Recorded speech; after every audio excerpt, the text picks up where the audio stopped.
Hello guys, welcome back. This is Krishna again. तो last session में हमने सिर्फ डिफाइन किया था कि वर्जन कंट्रोल क्या होता है और वर्जन कंट्रोलिंग का क्या बेनिफिट्स है। उसी के बारे में इस सेशन में मैं बात करने वाला हूँ। फंक्शंस ऑफ वर्जन कंट्रोल, इसके क्या क्या फंक्शंस है उसके बारे में हम बात करेंगे। तो मैंने इसके लिए एक पीपीटी बनाया है। अभी हम कोई भी कोडिंग वाला पार्ट नहीं कर रहे हैं, मतलब कैसे हमें अकाउंट क्रिएट करना है वो हमारा शुरू का थियोरेटिकल पार्ट, पहले टॉपिक सारे समझ में आ जाए तो मैं एक ही बार उसको अच्छे से एक्सप्लेन कर पाऊँ। इसलिए थोड़ा सा ये वीडियो मैं छोटे छोटे वीडियोस पे काम कर रहा हूँ कि छोटे छोटे वीडियोस बना दूँ कुछ टॉपिक को लेके, जो थेरेटिकल पार्ट है जो समझ में आना चाहिए। और अभी हमारा बिगनर वाला पार्ट चल रहा है। तो बिगनर वाले पार्ट में ज़्यादा कुछ है नहीं, मैं इसको ख़त्म कर सकता हूँ गिट क्लोन करके, गिट पुश करके और आपका अकाउंट क्रिएट करवा के। लेकिन आगे चल कर दिक्कत होगी जब आप इंटरमीडिएट में जाएंगे और प्रो में जाएंगे तब। तो इसलिए मैं चाहता हूँ कि आपको सारे टर्मिनोलॉजीज के बारे में पता हो जाए, पीआर क्या होता है, स्टेजिंग क्या होती है, वगैरह वगैरह। तो इन सब के बारे में मैं चाहता हूँ कि आप इन सारे टर्म के बारे में पहले समझो, फिर उसके बाद आगे बढ़ो तो ज़्यादा बेनिफिशियल होगा। क्योंकि ऑफ कोर्स मैंने भी कभी सीखा होगा इसको और उसमें प्रॉब्लम हो रही थी इन्हीं टर्मिनोलॉजीज को लेके। फॉर एग्जांपल एक बार मेरे मैनेजर ने मुझे बोला था कि एक काम करो, अपने कोड को गिटहब पे डाल दो और एक पीआर रेज कर दो। अब मुझे पता ही नहीं था पीआर क्या होता है। तो कहने का मतलब ये है कि जब टर्मिनोलॉजीज के बारे में पता ही नहीं होगा तो हम काम कैसे करें। अब जैसे उन्होंने पीआर बोला मैंने वो काम कर दिया। तो कहने का मेरा मतलब ये है कि अ, आपको टर्मिनोलॉजीज का बहुत अच्छे से नॉलेज होना चाहिए, किसी भी सेक्टर में हो, किसी भी फील्ड में हो, किसी भी चीज में हो। तो हम इसको देखेंगे आज। फंक्शंस ऑफ वर्जन कंट्रोल, तो इसमें एक पीपीटी मैंने जनरेट किया है, ये आपके स्क्रीन पे विजिबल होगा। यहाँ पे लिखा हुआ है हिस्ट्री और ट्रैकिंग। जो मैंने लास्ट सेशन में बात करी है उन्हीं को मैंने पॉइंट वाइज लिखा है आप। तो हिस्ट्री और ट्रैकिंग ये क्या है। तो जैसा मैंने लास्ट सेशन में बोला था, पहले इसको पढ़ लेते हैं।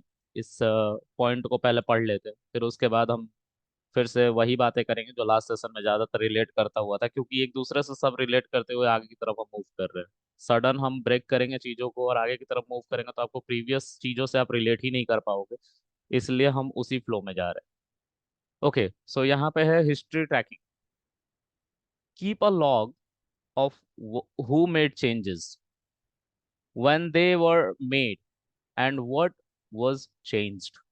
यहाँ पे लिखा हुआ है कीप अ लॉग। लॉग का मतलब होता है एंट्री, एक तरह से मान। जैसे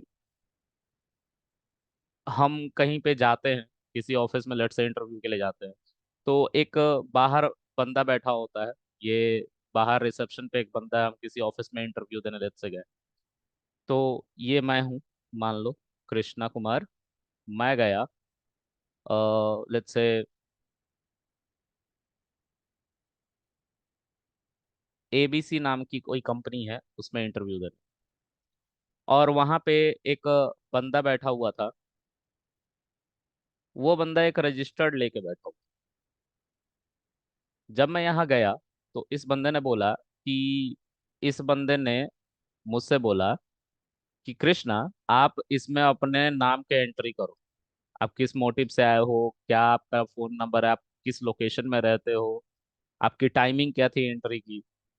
तो ऐसा ही कुछ हमारा गिटहब भी ट्रैक कर रहा होता है। जब भी हम कोई कोड डालते हैं गिटहब पे तो एक हिस्ट्री वहाँ पे मैनेज की जाती है। तो उसी को हम लॉग यहाँ पे कह रहे हैं। तो ये क्या करता है, कीप अ लॉग, लॉग रखता है, ऐसे ही एक एंट्री रखता है कि हम कब अपने कोड को गिटहब पे डाले थे। और हु मेड चेंजेस, और किसने डाला था। पहला तो ये लॉग रखता है कि किसका है डेटा और किसने चेंज किया है। तो मान लो कृष्णा का लॉग रखा हुआ है कि कृष्णा आया था इस ऑफिस में। When they were made and what was changes, वो चेंजेस कब हुए थे, है ना, और वो चेंजेस क्या थे। ठीक है, मतलब कि अगर मैं गिटहब पे कोई कोड डाल रहा हूँ तो मैंने चेंज किया, ये लॉग एक एंटर हो, ये लॉग हिस्ट्री बना के रख लिया गया एक यूनिक एंट्री के साथ, एक यूनिक आईडी के साथ। अब मैंने क्या चेंजेस किया और वो चेंजेस क्या थे, उसको भी वो ट्रैक करते हैं। मतलब मान लो उसमें मैंने 2 लाइन के कोड लिख दी अपने कोड में, और उसको गिटहब पे डाल दी। तो वो जो 2 लाइन के कोड भी है ना, उसको भी एक यूनिक आईडी देके और किस टाइम में किसके द्वारा वो एंट्री की गई है, ये हमारा गिटहब ट्रैक करता है। इसी को हिस्ट्री ट्रैकिंग कहते हैं। तो क्या होता है इससे, अगर कोई जानना चाहता है कि जो चेंजेस किए गए हैं वो किसने किए हैं, क्यों किए हैं, कब किए हैं, और अगर किए हैं तो क्या वो बेनिफिशियल है कि नहीं, क्या वो ऐसे ही रॉ एंट्री तो नहीं, इन तरह की चीजों को समझने के लिए हम हिस्ट्री ट्रैकिंग करते हैं। जिससे कल को कोई प्रोजेक्ट में खराबी आती है किसी की वजह से, तो हम उस लॉग को उठा के डिलीट करते हैं। और अगर कोई मिलिशियस बंदा है, यानी कि वो उस कंपनी से बिलोंग भी नहीं करता है, और उसने ये चेंजेस किए हैं, तो उसको उस रेपोजिटरी से हटा भी सकते, उसके आईडी को वहां से बैन कर सके, कि आगे चल के ये बंदा कोई कोड इस पे ना डाल पाए।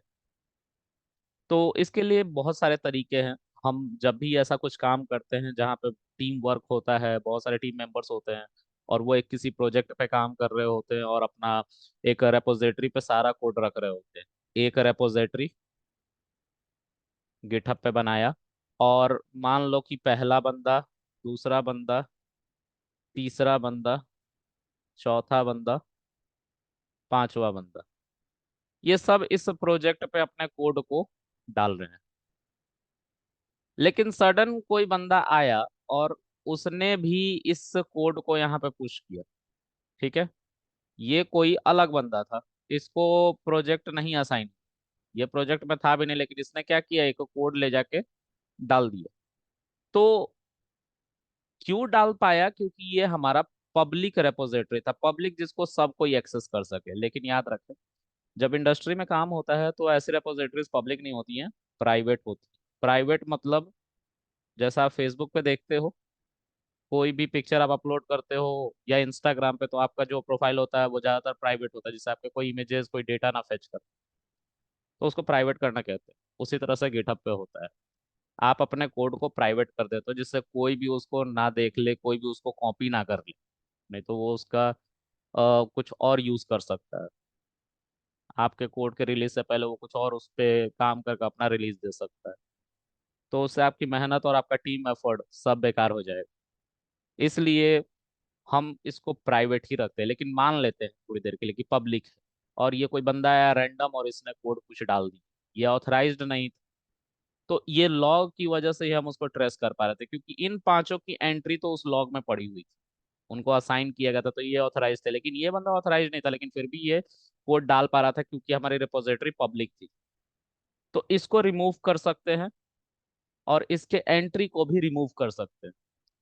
तो ये हमारा क्यों होता है, हिस्ट्री ट्रैकिंग की वजह से। हिस्ट्री हम मैनेज कर रहे हैं इसलिए, अगर ये नहीं होता, लॉग्स एंट्री नहीं हो रही होती, तो कोई भी आकर कुछ भी करके चला जाता, हमें पता ही नहीं चलता। यानी कि रेपोजिटरी के ऑनर को पता ही नहीं चलता कि उसमें क्या चेंजेस किसने किए। तो वो सबको कॉल कर करके पूछेगा। तो ये एक एथिकल अप्रोच नहीं है किसी प्रोजेक्ट पे काम करने के लिए, इसीलिए हमेशा कंपनीज प्राइवेट रखती है अपनी रेपोजिटरीज। ओके, आगे चलते हैं। Collaboration. Collaboration enables multiple people to work on same file simultaneously with tools to manage and conflict manage conflicts. Okay. यहाँ पे क्या है, ये कोलैबोरेशन का मतलब है कि मल्टीपल पीपल, जैसा अभी मैंने थोड़ी देर पहले एक पिक्चर बनाया था, यहाँ पे आप देख पा रहे हो, ये पहला बंदा है, ये दूसरा बंदा है, ये तीसरा बंदा है, ये चौथा बंदा है, ये पांचवा बंदा है। तो ये पांचों मिलके एक किसी प्रोजेक्ट पे या फाइल पे काम कर साइमल्टेनियसली एक साथ। ठीक है, तो कोई भी कॉन्फ्लिक्ट हो उसको मैनेज करने के लिए, कि मतलब मान लीजिए कि ये फिर से यूआई का बंदा है, जिसको फ्रंट एंड बनाना है, ये बैक एंड का बंदा है, जिसको बैक एंड बनाना है। ठीक है, ये मान लेते हैं कि फिग्मा का बंदा है, जो डिजाइनर है, ये डिजाइनर है जो यूआई को डिजाइन्स दे। तो कहने का मतलब मेरा ये है कि अगर जब तक बैकएंड अपना कोड नहीं लिखेगा तब तक यूआई अपना काम शुरू नहीं कर सकता। ये इंडिपेंडेंट होकर काम कर सकते हैं, ये डिजाइन जैसा क्लाइंट बोलेगा, क्योंकि जब मीटिंग होती है किसी क्लाइंट से तो पहले ही हम प्रोजेक्ट कैसा दिखेगा उसको एक फिग्मा पे बनाते हैं, एक डिजाइन उसका तैयार कर लेते हैं कि देखिए ऐसा आपका प्रोजेक्ट दिखेगा। तो वो बिल्कुल स्टैटिक होता है, उसमें ज्यादा से ज्यादा यूज होता है टूल तो HTML CSS यूज होता है, इससे ज्यादा नहीं। तो फिग्मा एक टूल है जिसकी हेल्प से डिजाइनर अपना डिजाइन बना रहे हो। बैकएंड का बंदा जो है वो किसी लैंग्वेज की हेल्प से अपना बैकएंड में कोड लिख रहा होता है, जैसे 2+2 को कैसे ऐड करना है। तो पाइथन में अगर लिख रहे हैं, क्योंकि मैं पाइथन डेवलपर हूँ तो मैं पाइथन में बताता हूँ, पाइथन में अगर लिख रहे हैं तो एक फंक्शन बना देगा यूजर, और इसका नाम सम दे देगा या ऐड दे देगा। यहाँ पे ए और बी नाम का दो वेरिएबल ले लेगा, और यहाँ पे एक रिटर्न कीवर्ड से A+B को रिटर्न करा के दे देगा। तो ये हो गया ऐड करने की लॉजिक। तो ये मान लीजिए इस बैकएंड के बंदे ने लिख दिया और इसको गिटहब पे डाल दिया, यहाँ पे डाल दिया, उसी फाइल में जिस पे काम हो रहा है, उसी रेपोजिटरी में जिसमें काम हो रहा है। तो इस यूआई का बंदा क्या करेगा, उसको फ्रंट एंड पे ले आएगा। मतलब अब वो एक यूआई एक स्क्रीन बनाएगा ऐसा कुछ, जिसपे दो बॉक्सेस होंगे मान लेते हैं। इसमें ए की वैल्यू रखवाएगा और बी की वैल्यू रखवाएगा। तो ए की वैल्यू यूजर आकर 2 लिखेगा और 3 लिखेगा, और यहाँ पे एक बटन दे देगा सम करने के लिए। ये बटन सम करने के लिए जैसे ही क्लिक करेगा तो यहाँ पे एक और बॉक्स दे देगा, इसमें हमारा 5 लिखा हुआ आएगा आंसर। तो ऐसा जो यूआई पे काम हो रहा है, मेरे लॉजिक लिखने के बाद सब शुरू। तो अगर मैं अपना बैकएंड का कोड ना लिखूं तो फ्रंट एंड वाला इसको बना के भी कुछ नहीं कर पाएगा। अब मान लीजिए कि इस बैकग्राउंड में पिक्चर वगैरह या ये ऐसा ही बनेगा, ये ऐसा ही यहाँ पे दो बॉक्सेस होंगे जिसमें वैल्यूज ली जाएंगी, एक बटन होगा, एक और बॉक्स होगा जिसमें रिजल्ट आएगा। ये यूआई का बंदा पहले ही, ये डिजाइनर वाला जो बंदा था पहले ही क्लाइंट को दिखा चुका है। तो इसने भी सबसे पहले ही इसको बना के दे दिया होगा और यूआई ने उसके बेसिस पे अपना काम किया है। तो कहने का मतलब यहाँ पे एक टीम एफर्ट हो रहा है जिससे कॉन्फ्लिक्ट्स ना पैदा हो किसी के बीच में। तो कॉन्फ्लिक्ट को मैनेज हम कर पा रहे हैं कि भाई तुम डिजाइनर बताओ कैसा डिजाइन होगा, तब हम उसका डिजाइन बनाएंगे यूआई पे, और बैकएंड वाले प्लीज अपना कोड लिखो पाइथन का। तो तुम जब कोड लिखोगे तो मैं यूआई से कनेक्ट कर दूंगा और फिग्मा वाले से मुझे डिजाइन मिल गया कि कैसा यूआई बने, ये बंदा इसको कहेगा। ठीक है। तो इसको कहते हैं कोलैबोरेशन। इसको मैंने एक एग्जांपल से समझाने की कोशिश करी है, आगे देखते हैं। Branching and merging. अब यहाँ पे इसको पढ़ते हैं। Allows developers to diverge from the main line of development, experiment, develop feature, or work on multiple issues in parallel, then manage changes back into the main project। यहाँ पे क्या है, मान लीजिए कि मैंने एक प्रोजेक्ट बनाया, एक रेपोजिटरी बनाई गिटहब पे, और ये चला आ रहा है। मतलब जैसे जैसे डेज बीत रहे हैं, ये डे फर्स्ट था, ये डे सेकंड था, ये डे थर्ड था, ये हमारा डे फोर्थ था।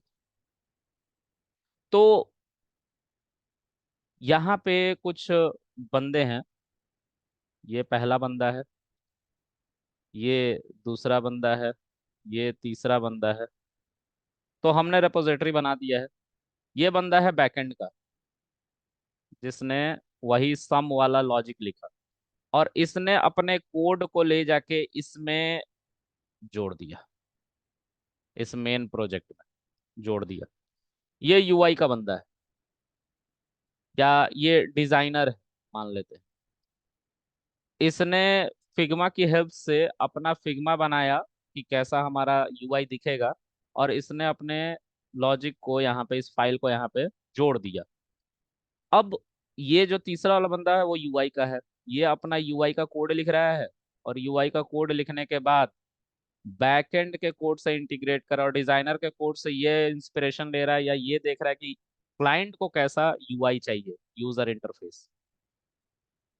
तो ये हमारा मेन लाइन का जो मेन प्रोजेक्ट था, मेन लाइन थी, उसमें देखो साइड से ये लोग अपना कंट्रीब्यूशन दे रहे हैं, अलग अलग ब्रांचेस बना। अब मान लो कि यही मतलब यही यहाँ पे लिखा गया, allow developer to diverge from the main line of development.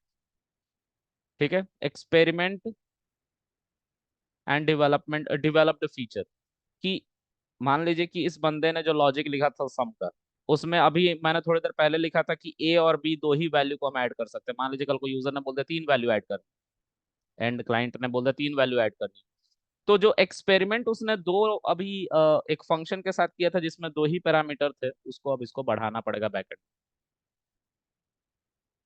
एक बार क्लाइंट बोल देगा कि ठीक है अब तीन वैल्यू को हम ऐड कर सकते हैं, या वो ऐसा कह देगा कि हम जितने भी वैल्यू दो सबको ऐड करें, तो ये जो बैकएंड का बंदा है एक ऐसा कोड लिखेगा, एक ऐसा लॉजिक लिखेगा जिससे सभी जो हमारे यूजर आएंगे वो मल्टीपल नंबर भी दे दो तो सबको ऐड कर दे, सिर्फ रिस्ट्रिक्ट ना हो कि दो ही वैल्यू ऐड हो सकती है या तीन वैल्यू ऐड हो सकती है। तो ये अपना फिर से कोड लिखेगा, और फिर से ये आगे चल के मान लीजिए पांचवें दिन ये वाला बंदा पांचवें दिन आके अपना एक कोड और इसमें डालेगा, तो इस पुराने वाले कोड को हम डिस्कार्ड कर देंगे, हटा देंगे। तो उसने ये काम एक नए ब्रांच में किया। ठीक है, अब ये वाला क्लाइंट को पसंद आया, यूजर ने बैकएंड डेवलपर ने मल्टीपल नंबर को ऐड करने के लिए एक नया लॉजिक लिखा और यहाँ से ले जाके इस ब्रांच में मर्ज, मतलब एक नया ब्रांच बना के डाल दिया। जब क्लाइंट ने इसका कोड देखा, इस डेवलपर का कोड देखा, तो इस बार इसका कोड पसंद आया, तो उसने क्या किया, उसने जो अपना ये लॉजिक लिखा था मल्टीपल नंबर्स को ऐड करने का, उसको अपने मेन ब्रांच में ले जाके ऐड, मतलब जो चाहिए उसको हम ऐड करेंगे, जो नहीं चाहिए जो अभी कॉन्फ्लिक्ट मोड में है उसको हम साइड रखें। तो हमारा इससे प्रोजेक्ट पे कोई असर नहीं पड़ रहा है, ये नहीं चाहिए था तो ब्रांचेस बना तो वहीं से इसको वापस भेज दिया गया, यानी कि डिलीट मार दिया गया, इसको जोड़ा ही नहीं गया इस मेन ब्रांच। बोला गया कि तुम्हें काम करो मल्टीपल वैल्यू को ऐड करने वाला कोड लेके आओ, तब हम उसको अपने प्रोजेक्ट में इंटीग्रेट करें। ऐसा होता है। तो ब्रांचिंग इसीलिए बनाई जाती है, डेवलपर का अलग ब्रांच होगा, फिग्मा वाले का अलग ब्रांच होगा, यानी कि डिजाइनर का, यूआई वाले का अलग ब्रांच होगा। ठीक है, और जो ब्रांच मतलब इसका लॉजिक पसंद आ रहा है, अच्छा है, आगे चल के रिलायबल है, उसको हम मर्ज कर लेंगे। वही यहाँ पे बात लिखी गई है कि मर्ज कर लेंगे किससे, मेन लाइन से, मेन प्रोडक्शन के रेपोजिटरी से। तो यहाँ पे लिखा हुआ होगा or work on multiple issue in parallel then merge changes back into the main project। यहाँ पे लिखा हुआ है merge changes, जो भी इश्यूज थी, मल्टीपल इश्यूज आई होंगी, फिर वो एक समय क्या हो गई होगी, रेक्टिफाई हो गई होंगी, ठीक हो गई, तो उसको मेन प्रोजेक्ट में हम ऐड कर लेंगे। तो ये हमारा मेन प्रोजेक्ट, ये चलते जाएगा, जैसे डे बढ़ते जाएगा चलते जाएगा, और एक दिन हमारा प्रोजेक्ट कंप्लीट हो जाएगा। तो हम उसमें मल्टीपल पुश करते हैं, मतलब मल्टीपल कोड को डालते हैं। पुश का मतलब होता है जब मैं कोड लिख रहा हूँ तो कोड इस गिटहब रेपोजिटरी में डाल रहा हूँ, दैट्स इट। यही होता है पुश, हम अपने कोड को पुश कर रहे हैं, यानी कि अपलोड कर रहे हैं। तो पुश टर्मिनोलॉजी है, फिर से आप लोग को जहन में रखना है इसको। All right, roll back, facilitate over sorry reverting files और entire project back to previous state. अब मान लीजिए कि हम कोई चीज कोई प्रोजेक्ट बना रहे हैं, ठीक है, और इस प्रोजेक्ट में कोई खामी है अचानक से, तो अगर मुझे इस प्रोजेक्ट को, अच्छा खामी क्यों हुई वो भी देखते हैं। सपोज कीजिए फिर से बैकएंड के बंदे ने कुछ ऐसा कोड डाल दिया इसमें, ठीक है, जिससे इसमें कॉन्फ्लिक्ट आने लगा, अब ये कोड चल नहीं रहा है, पूरा का पूरा कोड इसके कोड को मर्ज करने के बाद हैम्पर कर, तो हम अपने कोड को एक स्टेप पीछे ले जा सकते हैं, इसी को कहते हैं रोल बैक। हम अपने एक्शन को रोल बैक कर सकते हैं, वापस कर सकते हैं, अनडू कर सकते हैं, तो हम प्रीवियस वर्जन पे चले जाते हैं। तो ये हमें हेल्प करता है कि फिर से हम अपने प्रोजेक्ट को सही से चलाएं, और डेवलपर को बोले कि तुम ठीक से फिर से काम करो, जैसे हमारा कोड आगे भी चलता रहे अच्छे तरीके से। तो रोल बैक का मतलब होता है अनडू करना, जो भी तुमने एक्शन किया उसको अनडू करो। अच्छा, अब यहाँ पे audit trails, provide a clear historical trail of the project development, which can help with project management, auditing, meeting compliances and requirements. तो अब इसको, ये जो गिटहब बना हुआ है इसमें हिस्ट्री जैसे लॉग हमारा सेव होते रहता है, तो हम उसके बेसिस पे ये ऑडिट करते रहते हैं कि क्या हमने जितने भी अभी तक मर्जिंग करे हैं कोड में, एडिशनल कोड को जो डेवलपरों ने पुश किया है, क्या वो सही से काम कर रहा है। तो इसी को कहते हैं ऑडिट करना। ऑडिट करेंगे कि सब कुछ ठीक ठाक चल रहा है ना, किसी ने ऐसा तो नहीं है कुछ अनडिजरेबल स्टफ पुश कर दिया। तो ये ऑडिट का भी एक नया मतलब इम्पोर्टेंट रोल होता है यहाँ। अगर ऑडिट नहीं होगी चीजें तो वो प्रोडक्शन में, यानी कि जब हम और आप यूज करेंगे तो हो सकता है बग है, हो सकता है प्रॉब्लम है, हो सकता है कि जब हम उसको गिटहब पे पुश करने जा रहे हैं या फिर डेवलप प्रोडक्शन में ले जा रहे हैं, उसको पब्लिश करने जा रहे हैं तो लोगों के सामने, तो वहाँ पे बग आने लगती है उस दिन। तो इसलिए ऑडिट रेगुलर वे में करना भी जरूरी है कि सब कुछ ठीक ठाक से काम कर रहा है कि। तो this is all about functions of version controlling. अब नेक्स्ट सेशन में हम गिट बेसिक्स के बारे में देखेंगे। तो लेट मी चेक क्या है, मैं इसको रिमूव कर देता हूँ। हाँ, व्हाट इज गिट, गिट के बारे में हम इसके अगले सेशन में बात। Thank you guys, thank you for watching and do like share subscribe, thank you.